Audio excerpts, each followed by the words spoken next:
24-year-old Shayna Hubers nervously chewed her fingernails but showed zero emotion after the verdict was read just before midnight. But the slain boyfriend's family openly celebrated in the courtroom. Shayna shot 29-year-old Ryan Poston 6 times in his home outside Cincinnati. She claimed self-defense. She killed him when he made a date with stunning former Miss Ohio, Audrey Bolte.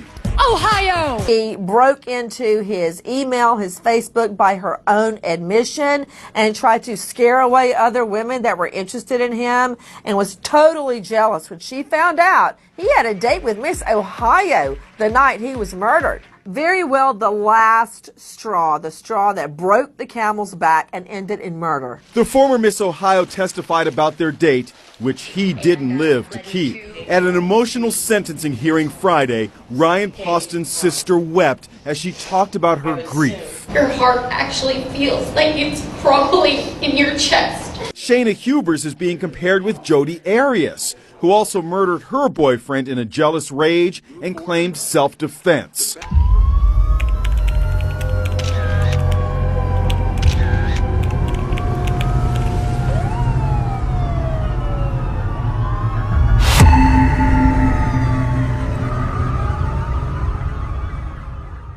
Hi guys, welcome back.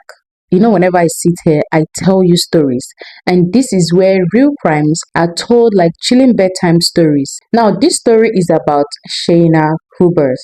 You heard me.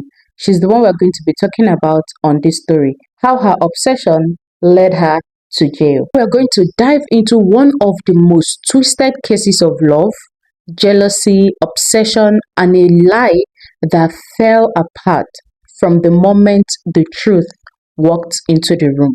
Now, this is the story of a 19-year-old Shayna Hubers, the girl who fell in love with a man who didn't love her back, and the disastrous obsession that ended in murder. Now, moving on, the first thing that went wrong in this story is the meeting that shouldn't have happened. Let's call it the wrong swap. Stay with me. Now, Ryan Poston was the kind of guy people describe as polite, calm, and too nice for his own good.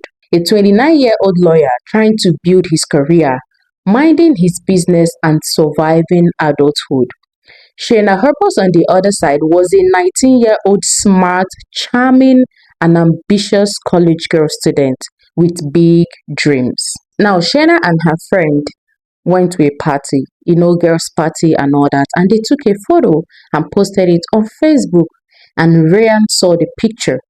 Now, mind you, this picture consisted of Shayna and her friend, and she posted it on Facebook. And Ryan saw it, who is the lawyer, saw the picture and loved the picture. They were dressed in their bikini, looking very sexy. Everything was showing, you know what I'm saying? Everything was showing, and he saw this picture and he liked it, and he sent a friend request. Now, after they met through Facebook, few messages, a few jokes, casual, we should hang out and all that, they started chatting, and he suggested they should hang out. And that was it. Now, why did I say the match was wrong from the start? Too much age gap difference, too much difference in goals, too much difference in emotional words. But Ryan didn't see the danger. He didn't see it coming. Ryan said it was just a date, and Shayna said it's destiny. Second sign. Now, in the beginning of this relationship, Shayna adored Ryan, overwhelming intensity, calling and texting, writing too many emotional messages. And trust me, Ryan wasn't having it. When Ryan pulled away, she pulled harder. Now, when Ryan tried to slow things down, like he was telling her, I think we're moving things too forward, I think we're too fast, let's take things slowly, she wasn't having it. Now, when Ryan tried to slow things down, she escalated everything. Now, her friend said she became obsessed with being too chosen. She wanted Ryan to love her the way she loved him. But Ryan wasn't falling in love. He was just falling into a trap. Now, their relationship became a circle of breakups, makeup, arguments, things boyfriend and girlfriend do. You break up and you make up, pleading. Cheyenne begged and asked him to stay. Now, Ryan tried to escape, but he couldn't. The obsession always finds a way to his door. Now, with the way the whole thing is going, Ryan knew that, okay, I don't want to do this anymore. I want out. Ryan wanted out, but the girlfriend wasn't having it. By the end of 2012, Ryan was exhausted. He didn't want the drama anymore. He didn't want chaos. He just wanted peace. But she, on the other hand, didn't understand the boundaries. Every breakup became 1,000 messages. Every silent moment became proof that he didn't love her, but she wasn't having it. Now, every attempt Ryan made to move on, the girlfriend treated it as betrayal.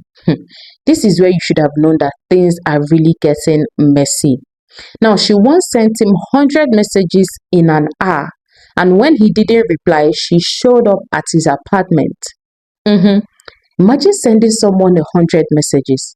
You should have known that this is obsession and not love. Why would you be sending me 100 messages? What? Am I a delivery guy or something? 100 messages. How is he supposed to read that? Ryan started telling his friend that he felt trapped, that he couldn't even shake, that he was scared of how emotional she was. He became scared because he started noticing the obsession. Now, on October 12, 2012, Ryan made a decision that he didn't know at the end was going to cost him everything. He planned a date with another woman, and his girlfriend, Cheyenne, she found out. Ryan had plans to go out with a beautiful young woman, very beautiful, and guess what? She's a model. Now he was in his chances to finally move on, live a normal life, and be happy. But Cheyenne knew about the date. She knew the time. She knew he wanted to end things with her for good. Now imagine when you're planning dates with another woman and she's aware, she knows every single move you're making. With these moves, you're going to know that she's already obsessed. She's in him. In fact, it's like she planted a CCTV camera to know his movement, to know his breathing, when he's easing himself, when he's eating, when he's sleeping. This girl was obsessed with the boyfriend. Now that evening, she went to Ryan's apartment. Whether she was invited or not, she was there. But what happened inside those walls remains one of the most shocking and cold-blooded acts of obsession ever recorded. Now, Cheyenne claimed they argued. He was frustrated, drained, and ready for his nightmare to be over. She refused to leave. In fact, she told him, I'm not going anywhere. I'm staying here till you're done with whatever you want to do. But leaving this apartment, that's the last thing I was going to do. At this point, Ryan was angry. He was frustrated. He didn't know what else to do. There was no witness, no camera footage, just two people, and one desperate to escape, the other desperate to control. And then what we heard was a gunshot, followed by another and another, until the sixth shot. Now, in that apartment, there was 6 gunshots echoed through the room. Now, Ryan collapsed at the dining table. The chair was stained, the floor was stained, and his future stolen away from him. Now, after shooting Ryan 6 times, she cleaned her hands, took a deep breath, and she called 911. Said, I shot my boyfriend in self-defense. That was what she told 911, that she shot her boyfriend in self-defense. But her voice didn't sound scared. It sounded rehearsed, stiff, strongly calm. Yeah. Or you shot someone in self-defense, your voice should be shaking. You should sound scared. But she didn't sound scared. Instead, she sounded like she rehearsed this statement over and over again before she put on that call. Now, she explained that Ryan was angry, violent, and threatening. Now, she said she felt unsafe. She said she had no choice but to unalive her boyfriend in self-defense. But every word cracked. Every detail sounded like a story practiced too many times. Yeah, it sounded like she practiced the story. She rehearsed these lines too many times. Now, moving on to when the police arrived, they saw something odd. Ryan wasn't in a fighting position. He wasn't charging. He wasn't armed. He was sitting at the table as if he was shot without warning. Now, something was very, very wrong. Now, when the police saw this, they knew something was very wrong. But the real twist wasn't the crime scene. It was what Shayna did next. Now, the police got her arrested and took her to the interrogation room, which took over 5 hours. Now, this is where the world saw who Shayna really was. In the interrogation room, she didn't act like someone that was traumatized. She acted like someone that was auditioning. She danced, she laughed, she played with her hair. She even flirted with the officers in charge. She bragged. I gave him the nose job he always wanted. That was her statement. She even asked for a lawyer, but kept talking anyways. Now, in these 5 hours of interrogation, she kept flipping the stories over and over. She's telling a different thing now.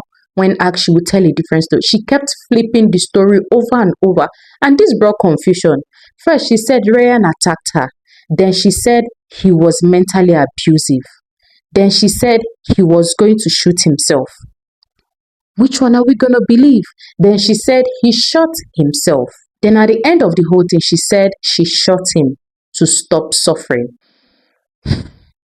Now, after saying he was being abusive, he said he was going to shoot himself. So you felt he was mentally unstable. And the only thing you could do was to shoot him to stop him from suffering. These were the different stories Shayna cooked up in the interrogation room that she told the officers. Now, each version of the story she told contradicted the last one. But the most haunting moment was when she whispered, I loved him so much, but I couldn't let him leave me. At this point, you should have known that this is obsession. Because why would you love someone so much, but the person wants to leave and you don't want him to leave? And the only thing you told yourself was, instead of you to leave and be with another person, I'd rather unalive you. I think that was the decision she made, because she couldn't live to see him be with another woman. So instead of you to leave and be with another woman, I'd rather unalive you. If I can't have you, nobody can. So the best thing to do was to unalive you and let you go. Now, the prosecutors didn't need to shout. The evidence spoke loudly. Of course, when you hear someone speaking like this, you should know that this person is obsessed. She's insane, or should I say she's insanely in love. Now, here are the evidence. 6 shots, not one. Ryan shot in the face while sitting down. No sign of struggle, no defensive wound. At least, if you're trying to shoot someone and the person is trying to hold your neck or hold your hands, there are going to be fingerprints all over your body, showing that, okay, this person was actually struggling for his life. Maybe he was actually trying to unalive you. That was why you did that, or did what you did. You were trying to defend yourself. But there was nothing like that. There was no wounds on your body, no injury. You weren't beaten. Now, the next evidence is the obsessive messages in his phone, her interrogation room behavior, the bragging, the smiling, the flipping of her hair, her story changing every 30 minutes. If you were innocent in the interrogation room, it's going to show. But she was being very brave. She sounded very proud of what she did. Now, Shayna tried to look innocent in court. Soft voice, polite smile, clean dress. But jury saw through it. Yeah, they saw through her eyes. They saw everything. This wasn't self-defense. This was obsession, control, fear of abandonment turned into murder. And when the guilty verdict was read, Shayna's face collapsed for the first time. The mask finally flipped. She wasn't crying for Ryan. She was crying for herself.